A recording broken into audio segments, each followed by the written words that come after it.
عادل آباد ضلع میں کانگریس پارٹی کو زبردست دھکا لگا ہے۔ DCCC صدر Sajid Khan, TPCC general secretary G Sujatha, سابق market committee chairman Sanjeeva Reddy نے اپنے حامیوں کے ساتھ پیر کو پرہجوم پریس کانفرنس میں کانگریس پارٹی سے استعفیٰ دے دیا۔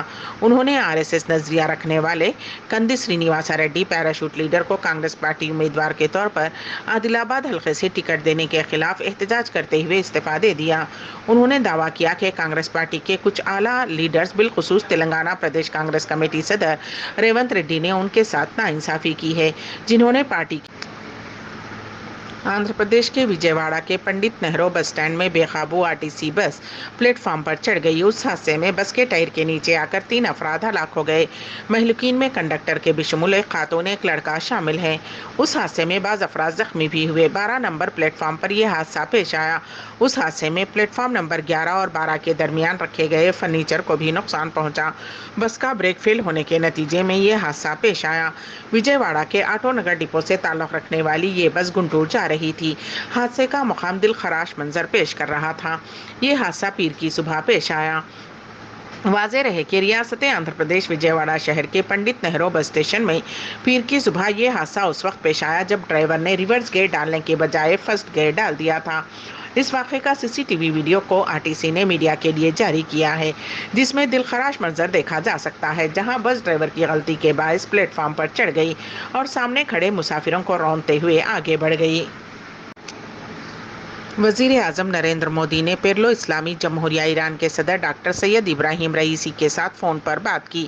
دونوں رہنماؤں نے مغربی ایشیا کے مشکل حالات اور اسرائیل حماس تنازع پر تبادلہ خیال کیا۔ وزیر اعظم نے دہشت گردی کے واقعات، تشدد اور شہریوں کی ہلاکتوں پر گہری تشویش کا اظہار کیا۔ انہوں نے اسرائیل فلسطین مسئلے پر ہندوستان کے دیرینہ اور مستقل موقف کو دہرایا۔ صدر رئیسی نے صورتحال کے بارے میں اپنے خیالات شیئر کیے۔ دونوں رہنماؤں نے کشیدگی کو روکنے، انسانی امداد کو جاری رکھنے اور امن و سلامتی کو جلد بحال کرنے کی ضرورت پر زور دیا۔ رہنماؤں نے کثیر جہتی دو طرفہ تعاون میں ہونے والی پیش رفت کا بھی مثبت طریقے سے جائزہ لیا۔ انہوں نے علاقائی روابط کو بہتر بنانے کے لیے ایران کی جاں بحر بندرگاہ پر توجہ اور ترجیح دینے کا خیر مقدم کیا۔ فریقین نے علاقائی امن، سلامتی اور استحکام میں مشترکہ دلچسپی کے پیش نظر ایک دوسرے کے رابطے میں رہنے پر اتفاق کیا۔ مرکزی حکومت کے پنشن یافتگان کی زندگی کی آسانی کو بڑھانے کے لیے پنشن اور پنشن یافتگان کی بہبودی کا محکمہ ڈیجیٹل لائف سرٹیفکیٹ DLC یعنی جیون پرمان کو بڑے پیمانے پر فروغ دے رہا ہے۔ 2014 میں بائیو میٹرک آلات کا استعمال کرتے ہوئے DLC جمع کروانا شروع کیا گیا۔ اس کے بعد محکمے نے الیکٹرانک اور اطلاعات ٹیکنالوجی کی وزارت اور UIDAI کے ساتھ مل کر آدھار ڈیٹا بیس پر مبنی چہرے کی توثیق کرنے والی ٹیکنالوجی کا نظام تیار کیا، جس کے تحت کسی بھی اینڈرائڈ پر مبنی اسمارٹ فون سے لائف سرٹیفکیٹ جمع کرنا ممکن ہے۔ اس سہولت کے مطابق چہرے کی تصدیق کی تکنیک کے ذریعے کسی شخص کی شناخت قائم کی جاتی ہے اور DLC تیار کیا جاتا ہے۔ نومبر 2021 میں شروع کی گئی اس اہم ٹیکنالوجی نے بیرونی بائیو میٹرک ڈیوائسز پر پنشن یافتگان کا انحصار کم کیا اور اسمارٹ فون پر مبنی ٹیکنالوجی کا فائدہ اٹھاتے ہوئے اس عمل کو عوام کے لیے مزید قابل رسائی اور سہل بنا دیا۔ شمال مشرقی ریاست میزورم میں انتخابی پولنگ جاری ہے۔ میزو نیشنل فرنٹ کے سربراہ و چیف منسٹر زور منتھنگا جو ووٹ ڈالنے آئے تھے، انہیں تلخ تجربہ ہوا۔ صبح پولنگ شروع ہونے کے کچھ دیر بعد CM زوان ٹانگا اپنے ووٹ کا حق استعمال کرنے کے لیے ایزول کے YMA ہال میں پہنچے تھے۔